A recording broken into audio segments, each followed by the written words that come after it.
Здравейте и добре дошли от летище Чанги в Сингапур. Реших да заснема този влог, въпреки че съм тук само за един ден, защото това летище е едно от най-добрите в цял свят и не само по мое мнение, а и по международните класации. Освен стандартните услуги, като бутици, обменни бюра, ресторанти, кафенета и бизнес лаунджове, това летище предлага супер много забавления, сред които дори екскурзия до Сингапур, на която, разбира се записахме и ще имаме възможност да разгледаме града. Ако харесвате видеята ми за пътувания, мода и козметика, абонирайте се за канала ми, сложете един палец нагоре и натиснете камбанката, за да може веднага, щом кача видео, да го видите. Let's go! На път към България минахме през Сингапур.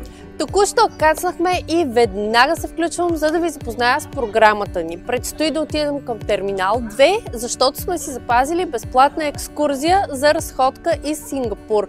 Летището предлага такава опция на всички, които имат повече от 6 часа трансфер. Има 4 варианта за екскурзия, като ние сме си избрали да разгледаме най-знаменитите сгради в града. А преди това, тъй като тя е от 7 часа, ще ви покажа какво друго може да се прави на това огромно летище, защото опциите са много. Летище Чанги се оказа най-красивото летище, в което съм била. На всеки 5 минути до терминал 2 има SkyTrain, който сега ще хванем и ние.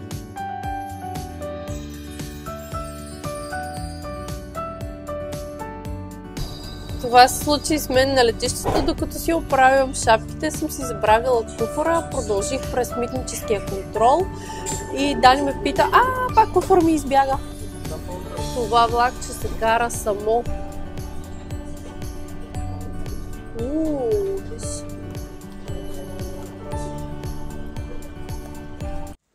Слязахме на терминал 2. Вижте каква е красота навсякъде, толкова зелено, имаше толкова различни видове цветя, просто досъщ като ботаническа градина и то в летище. Наистина такова нещо не съм виждала. Дори летището в Доха, което до този момент биеше всичките ми класации, не може да надмине летище Чанги. Вижте тези рибки колко са красиви. Омага, вижте какво има за спане. Тук е много по-удобно, отколкото на летището в Доха. Мечки! Айде! Вече знам къде ще виси Дани, докато ни дойде време за полета.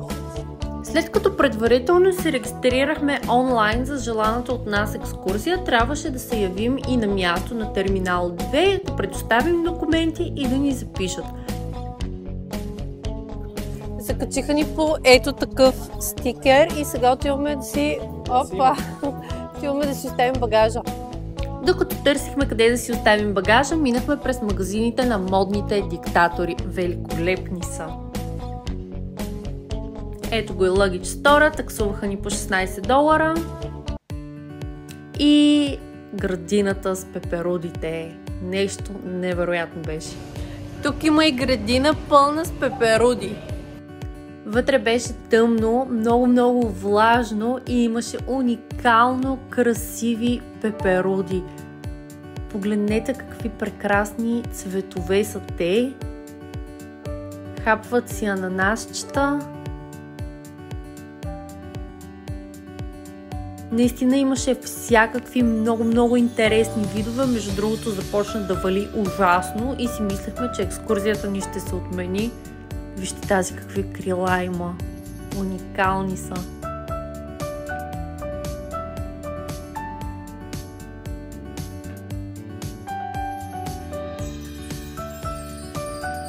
Наистина бях много впечатлена. Ето този корнер на Dior, нещо за което съжалявам до ден днешен е, че не ми остана време и не си купих веднага един от парфюмите ми с Dior, който е направен специално за Азия. Сега вече не знам дали ще мога да си го намеря в Европа. По Тегли нашата групичка от 26 човека. Дъждът спря и ще имаме възможност да разгледаме 3 локации в Сингапур. Аз вече нямам търпение да отидем да ги видим. Всички имаме ето такива лилави стикерчета. И тръгваме.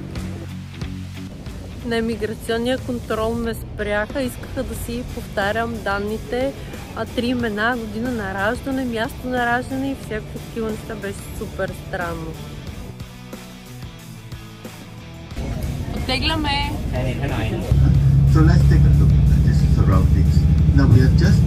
Сингапур е малък, но изключително развит град-държава в Югоизточна Азия. Известен е с високотехнологичната си инфраструктура, чистота и ред по улиците.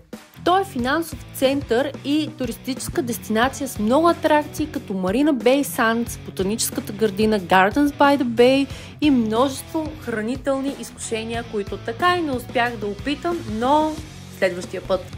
Намирам се пред Марина. Нашия гид каза да я снимам сега, защото през 2028 година ще се построи още една 4-та кула и гледката ще се промени изцяло. Показвам ви я сега и ще се върна след 4 години. Марина Бей Сандс е един от най-емблематичните символи на Сингапур. Това е луксозен комплекс, който включва хотел, казино, търговски център, ресторанти, изкуствено езеро и най-високия небостъргач в страната. Изглежда наистина много впечатляващо. Разхождам се по мост, по който се открива уникална гледка от най-красивите места в Сингапур. Много се радвам, че избрахме именно вечерната разходка из Сингапур, защото целият град свети и гледките са наистина прекрасни. Още една от емблемите на Сингапур е този лъв. Дословно преведено от малайски, Сингапур означава градът на лъва. Следващата спирка е Gardens by the Bay, където ще се насладим на така популярното за Сингапур светлинно шоу. Намерихме си удобна позиция на земята и седнахме за да изчакаме шоуто, което ще започне след 5 минути. Светлинното шоу в Gardens by the Bay е впечатляващо изживяване. Това е всекидневно представление, което се провежда в градината вечерта чрез използване на светодиодни ефекти, музика и фонтани. Шоуто създава магична атмосфера и наистина впечатлява с красота. Ще го помня винаги, наистина беше вълшебно. За първи път виждам такава красота и изобретателност и наистина много искам отново да се върна в Сингапур и да му се насладя отново. Голяма беля стана, забавихме се с 1 минутка, не стигнахме до чекапойнта и автобуса с всички шофьора и гида тръгнаха без нас. Сега хванахме такси и изобщо не знам как ще влезем в летището, защото сме транзит и не знам, много ми е странно как гида тръгва без двама от групата си. В смисъл, групата не е толкова голяма. Влязохме на летището и никой не знае кога трябва да попитаме как след като сме минали транзит и сме попаднали в Сингапур, можем да се върнем за полета ни. И в крайна сметка се прибрахме благополучно в София. Наистина много се бяхме притеснили, тъй като контролът там е страшно строг, но ето, че сме си тук. Така че ако сте харесали влога ми от Сингапур, сложете един палец нагоре, абонирайте се за канала ми и в коментари може да ми пишете каквото искате, защото ще ви отговарям.